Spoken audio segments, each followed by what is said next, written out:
नमस्कार बहनों एवं भाइयों। आज मैं आतंकवाद एवं पश्चिमी देशों का नजरिया विषय पर अपना विचार व्यक्त करना चाहूँगा।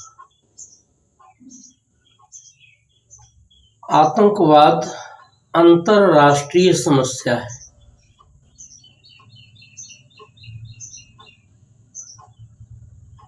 इस समस्या को पश्चिमी देश अपने अपने सुविधा की दृष्टि से अलग अलग नजरिए से देखने का कार्य करते हैं। जहां तक आतंकवादी गतिविधियों की बात है, यह अपने आप में स्पष्ट है कि संसार में जितनी भी आतंकवादी गतिविधियां हो रही हैं, उसमें से अधिकांश इस्लाम मतानुयायियों के आतंकवादी संगठनों द्वारा प्रायोजित है। ये सच है कि सारे मुसलमान भाई आतंकवादी नहीं हैं और न उन्हें इस दृष्टि से संदेह की नजरों से देखा जा सकता है। लेकिन चाहे वो बोको हरम हो, चाहे लश्कर तोयबा हो, चाहे ISIS हो, चाहे ओसामा बिन लादेन का संगठन हो, चाहे जैश ए मोहम्मद हो, या अभी हाल में फ्रांस में, इटली में और ब्रिटेन आदि में जहां भी आतंकवादी गतिविधियां हुई हैं, वहां चाहे कोई व्यक्ति के रूप में या किसी संगठन के रूप में कोई इस्लाम मतानुयायी ही रहा है।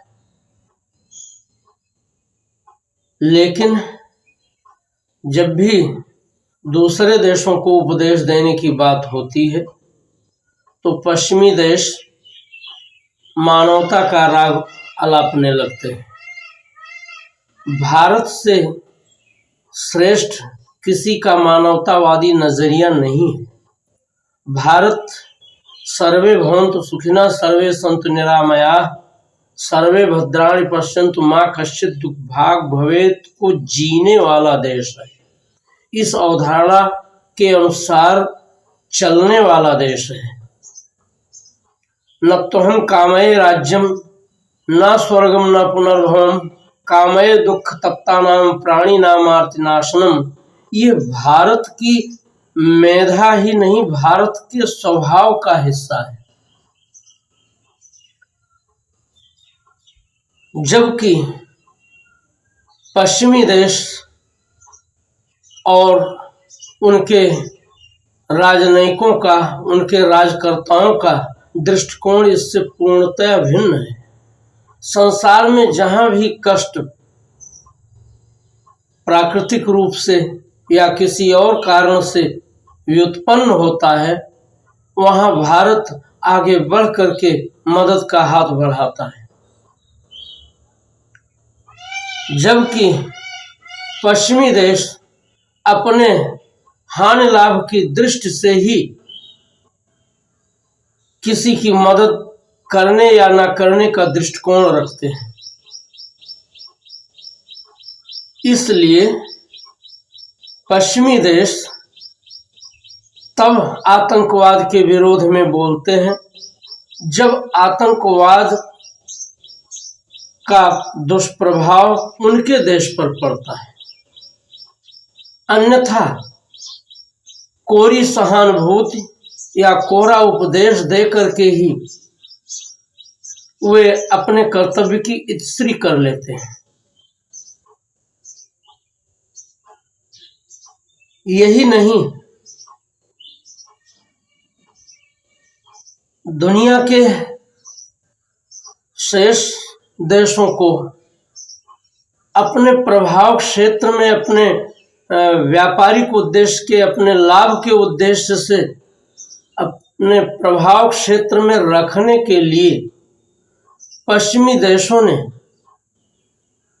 आतंकवाद की अनेकों प्रकार से न केवल सहायता करने का कार्य किया है, बल्कि उसको पनपाने का कार्य किया है। ये सारी दुनिया को पता है कि अफगानिस्तान में सोवियत संघ के हस्तक्षेप को प्रभावहीन करने के लिए अमेरिका ने ओसामा बिन लादेन को और उसके संगठन को आतंकवाद के लिए तैयार करने का कार्य किया।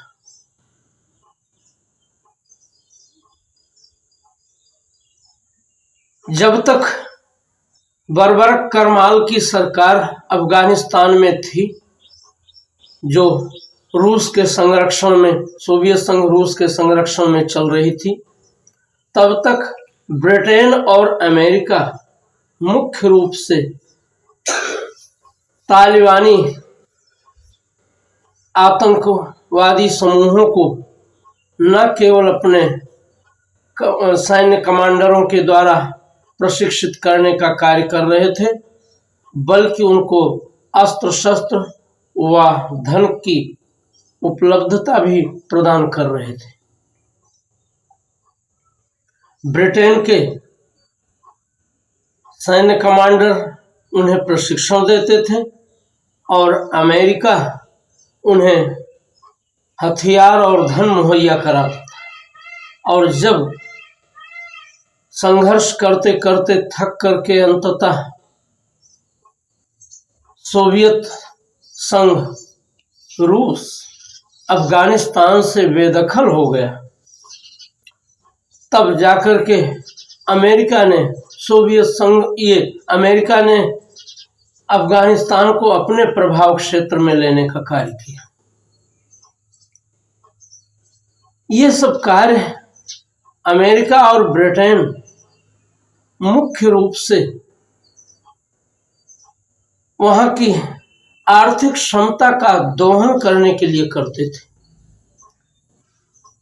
यद्यपि अफगानिस्तान की जो प्रवृत्ति रही है वो कबीलाई प्रवृत्ति रही है। वहाँ अलग अलग कबीले समूह रहे हैं और वे अपने अपने उद्देश्य के लिए जहाँ एक दूसरे के साथ लड़ते झगड़ते रहे हैं, वहीं बाहरी शक्तियों से निरंतर लड़ते रहे। इसीलिए अंततः अमेरिका को भी झुकना पड़ा और अफगानिस्तान से निकल जाना पड़ा। ब्रिटेन की भी कचूमर अफगानिस्तान के कबीले लोगों ने पूरी तरह से निकालने का कार्य किया। तो वो अफगानिस्तान के लोगों का अपना स्वभाव है, लेकिन ये सर्वविदित है कि अमेरिका और ब्रिटेन तथा दूसरे कुछ और भी पश्चिमी देश, इनके नेतृत्व में दुनिया के दूसरे देशों को अपने प्रभाव क्षेत्र में व्यापारिक उद्देश्य के लिए, वहाँ की आर्थिक क्षमता का दोहन करने के लिए, वहाँ की प्राकृतिक भौमिक संपत्ति का दोहन करने के लिए लेते रहे। उनको अपनी गिरफ्त में, अपने दबाव में, अपने प्रभाव में लेकर के उसका उपयोग करते रहे। 9/11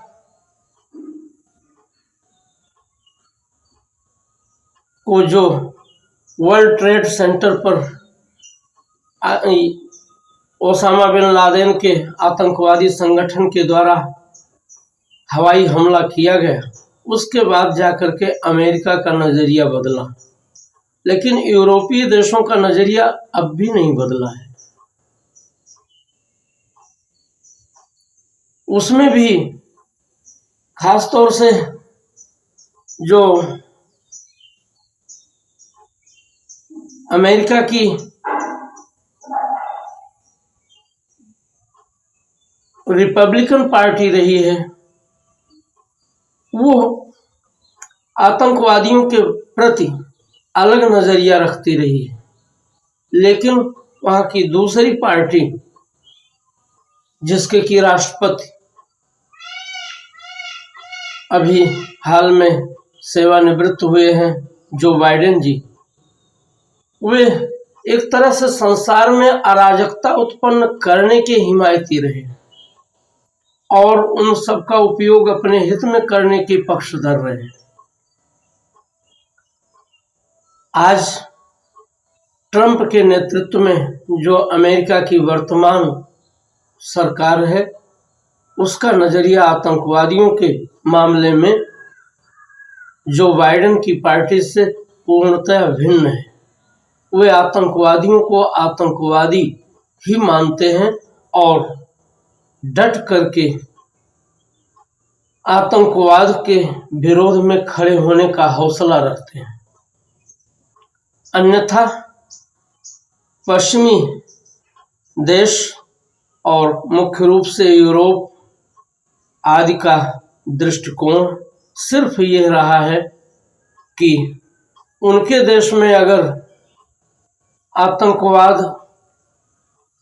की कोई प्रस्तुति हो तो वह आतंकवाद है, लेकिन भारत जैसे देश में अगर आतंकवाद पनपता है तो वहाँ उसको मामूली सी घटना मान करके मानवतावादी दृष्टिकोण या सहिष्णुता का दृष्टिकोण या आतंकवाद के मामले में दूसरे लोगों को अलग नजरिए से और आतंकवाद को बातचीत से सुलझाने का उपदेश देने का कार्य यूरोपीय देश किया करते हैं और उनका यही मानना है कि सारी दुनिया अपनी मुट्ठी में किसी भी प्रकार से रहे, बस हम उनका आर्थिक रूप से उपयोग करते रहें, दोहन करते रहें, और इसी कारण से सारी दुनिया में आज आतंकवाद इस स्तर पर सिर उठा सका है। चाहे फिलिस्तीन का हमास हो, चाहे सीरिया का हिजबुल्ला गिरोह हो, चाहे यमन का हूती गिरोह हो, और इसी के साथ पाकिस्तान में जो जैश ए मोहम्मद और लश्कर ए तोयबा जैसे आतंकवादी संगठन हैं, ये सब एक तरह से किसी काल में पश्चिमी देशों की सहायता से ही पनपाए गए आतंकवादी संगठन हैं। पाकिस्तान को किसी न किसी रूप में आर्थिक सहायता दे करके आतंकवाद को मजबूत करने में ब्रिटेन और अमेरिका ने किसी काल में भरपूर सहायता देने का कार्य किया है, भरपूर मदद करने का कार्य किया है। ठीक है कि आज यह नज़रिया बदला है, लेकिन यूरोपीय देशों का नज़रिया लगता है अभी ज्यों का त्यों है। जब तक दुनिया के सारे देश यह नहीं मान लेते कि आतंकवाद और अंतर्राष्ट्रीय समस्या है, इसको संयुक्त राष्ट्र संघ के नेतृत्व में सारी दुनिया के देशों को मिलजुल करके मिटाना होगा, क्योंकि आतंकवाद मानवता के लिए सबसे बड़ा खतरा है और यह किसी देश के लिए उसकी परिस्थिति के अनुसार पूछ करके नहीं वहां प्रस्तुत होता, बल्कि अवसर की ताक में रहता है। जहां उसे अवसर मिलता है, आतंकवादी गिरोहों को अवसर मिलता है, वे दुनिया के किसी भी देश में, हर देश में अपनी आतंकवादी गतिविधियां, उससे संबंधित अपने दुराचार संबंधी कारनामे करने से नहीं चूकते। मुझे इस बात की प्रसन्नता है कि आज वर्तमान में जो सऊदी अरब का नेतृत्व है, उसका नज़रिया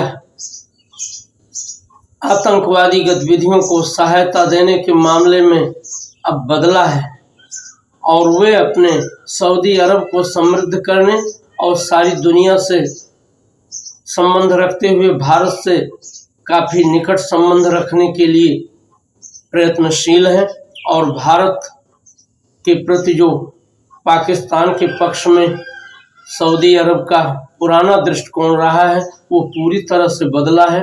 लेकिन भारत को अपनी सामर्थ्य के भरोसे ही अपने देश में प्रायोजित आतंकवादी गतिविधियों से जूझना होगा। दुनिया के दूसरे देश समर्थन कर सकते हैं, लेकिन आतंकवाद के विरोध में लड़ाई भारत को स्वयं अपनी कुव्वत पर लड़नी होगी और उसके लिए आत्मनिर्भर भारत, सर्व समर्थ भारत, सशक्त भारत, यही भारत को मजबूती दे सकता है। और भारत आतंकवाद से जिस तरह से आज तक अतिक्रांत है, उससे तभी वो विजयी हो सकता है जब वो अपनी सामर्थ्य के बल पर आतंकवाद और उसकी गतिविधियों के विरुद्ध मजबूती से खड़ा होकर डट कर मुकाबला करेगा। सावधानी हटी कि दुर्घटना घटी, ये कहावत ही है। भारत और भारत की व्यवस्था से जुड़े हुए लोगों को ये मुगालता बिल्कुल नहीं पालना चाहिए कि कश्मीर में सब कुछ बदल चुका है, शांति पसर चुकी है, कश्मीर में केवल शासन के कारण जो कुछ भी बदलाव दिखता है वो दिखता है। वहाँ अभी भी भारत विरोधी और मानवता के विरोधी छुपे हुए लोग विद्यमान हैं, जो अपनी गतिविधियों को वैसे ही चला रहे हैं जैसे पहले चला रहे थे। उनका उद्देश्य हमेशा कश्मीर में अशांति का वातावरण बनाए रखना है और पाकिस्तान उस उद्देश्य में उनकी सहायता लेता भी रहता है और अपने देश के आतंकवादियों को भेजकर उनका उपयोग करता भी रहता है। इसलिए पूरी तत्परता से, पूरी सावधानी से भारत को अपनी सामर्थ्य से आतंकवाद से भिड़ना होगा और आतंकवाद को जड़ से मिटाने का कार्य करना होगा। और ये तभी हो सकता है जब पाकिस्तान की आतताई प्रवृत्ति को, हिंसक प्रवृत्ति को पूरी तरह से मिटा दिया जाए। वहाँ की सेना, वहाँ की गुप्तचर संस्था ISI, ये दोनों भारत के विरोध का मंसूबा लेकर के ही प्रवर्तित हुए हैं और वे जब तक अस्तित्व में हैं तब तक पाकिस्तान में मानवतावादी दृष्टिकोण कभी विस्तार नहीं पा सकता। वहाँ अतिवादी दृष्टिकोण ही विस्तार पाएगा। वे चाहे भूखे रहें, चाहे नंगे रहें, चाहे जितना अभावग्रस्त रहें, लेकिन उनकी सोच में बदलाव नहीं आने वाला है। ये बात भारत सरकार को और भारतीय लोगों को पूर्णतः समझ लेनी चाहिए और तदनुसार आचरण करना चाहिए। इन शब्दों के साथ धन्यवाद। जय हिंद।